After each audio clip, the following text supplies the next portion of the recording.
পরিচিত কোনো মেয়ে লোককে দেখে আপনার পছন্দ হয়েছে, এখন তাকে আপনি বিবাহ করতে চাচ্ছেন, আপনি তাকে রাজি করাতে চাচ্ছেন।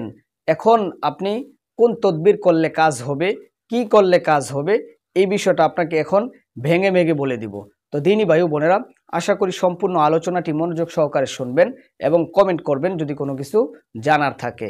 আজকে বর্তমান সমাজে দেখা যায় অশ্লীলতা, বেহায়াপনা, এরকমভাবে ক্ষণে ক্ষণে মানুষের জেনার গুনাহ হইতেছে। দিনদার ভাই ও বোনেরা, যে ভাইরা এখনো পর্যন্ত বিয়ে করেন নাই, অনেক মেয়েদেরকে আপনি দেখে পছন্দ হয়, কিন্তু পছন্দ হইলে আপনি যদি তাকে বিয়ে করতে চান, এই আমলটি যদি আপনি করেন, এই তদবিরটি যদি আপনি করেন, আল্লাহ চাহে তো আপনার মনের আশা আল্লাহ পাক রব্বুল আলামিন 1 সপ্তাহের ভিতরে কবুল করতে পারেন, 2 দিনের ভিতরে আল্লাহ তাআলা কবুল করে দিতে পারেন। তো দিনী ভাই বোনেরা, আসলে দেখা গেছে আপনি একবার যদি একটি মহিলার দিকে অনিচ্ছাবশত তাকাইছেন বা তাকে দেখতে গেছেন, পছন্দ হয়েছে, আলহামদুলিল্লাহ ভালো, কিন্তু পরবর্তীতে কিন্তু তার দিকে তাকানো কোনোভাবেই জায়েজ নয়। আর যদি আপনি পাত্র পাত্রী হয়ে থাকেন, একজন আরেকজনের সাথে দেখা সাক্ষাৎ করে, কথোপকথন করে, বিষয়গুলো বলে বুঝা শোনা, এগুলো জায়েজ আছে। তো তাকে দেখে আপনার পছন্দ হয়েছে, অপরিচিত একটা মানুষ, তাকে দেখে আপনার ভালো লাগছে, এই মেয়েটাকে আপনি আপনার প্রতি বাধ্য করতে চাচ্ছেন, আপনার প্রতি রাজি করাইতে চাচ্ছেন, এটা সম্পূর্ণরূপে জায়েজ আছে। কিন্তু বর্তমান সময়ে যে সমস্ত কাজগুলো করা হয়, দেখা গেছে এই মেয়ের দিকে তাকানো, সেই মেয়ের দিকে তাকানো, সেই মেয়ের দিকে তাকানো, এইভাবে মানুষের গুনাহ হইতেছে, জেনার গুনাহগুলো হইতেছে।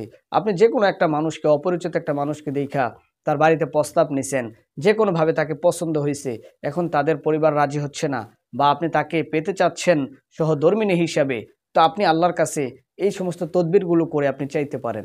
আর এটা করার নিয়ম হলো ইনশাআল্লাহু তাআলা, প্রিয় দিনী ভাই বোনেরা, কালো গাভীর দুধ লাগবে আপনাকে। কালো গাভীর দুধ দিয়ে আপনাকে ঘি বানাইতে হবে।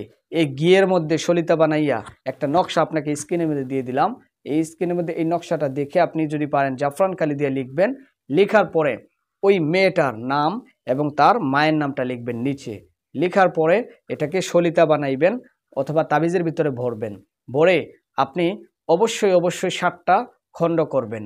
এটা তারপরে আপনি ওই আপনার ঘিয়ের মধ্যে ভিজাইয়া আগুনে জ্বালায় দিবেন। এই হলো একটা নিয়ম।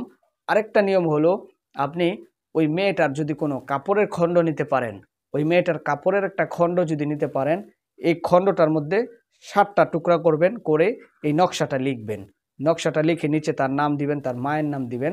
প্রতিদিন রাত্রে এশারের নামাজে পড়ে 2 থেকে 4 রাকাত সলাতুল হাজতের নামাজ পড়ে আপনি এটা ওই কালো গাভীর যেই দুধ দিয়া বানানো ঘি আছে, ঘিয়ের মধ্যে ভিজাইয়া এই কাপড়টা আপনি ধরায় দিবেন, আগুন ধরায় দিবেন। ইনশাআল্লাহ 1 দিন, 2 দিন, 3 দিন, 4 দিন, 5 দিন, 6 দিন, 7 দিন এই কাজটা করতে থাকেন।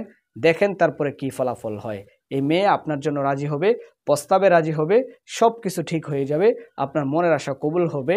এই আশা প্রত্যাশা নিয়ে যেহেতু পরীক্ষিত আমল আপনাদের মাঝে উপস্থাপন করলাম, দেশ বিদেশ থেকে অনেক মানুষ উপকৃত হয়, বিভিন্ন মানুষ উপকৃত হয়ে আল্লাহর দরবারে শুকরিয়া আদায় করে। তো আপনিও আল্লাহর দরবারে শুকরিয়া আদায় করবেন, 5 ওয়াক্ত নামাজগুলো আদায় করবেন, আল্লাহর কাছে চাবেন, আল্লাহ অবশ্যই আপনার মনের আশা কবুলকারী। প্রিয় দিনদার ভাই ও বোনেরা, আল্লাহ তাআলা আমাদের সকলকে কবুল করেন, আমিন।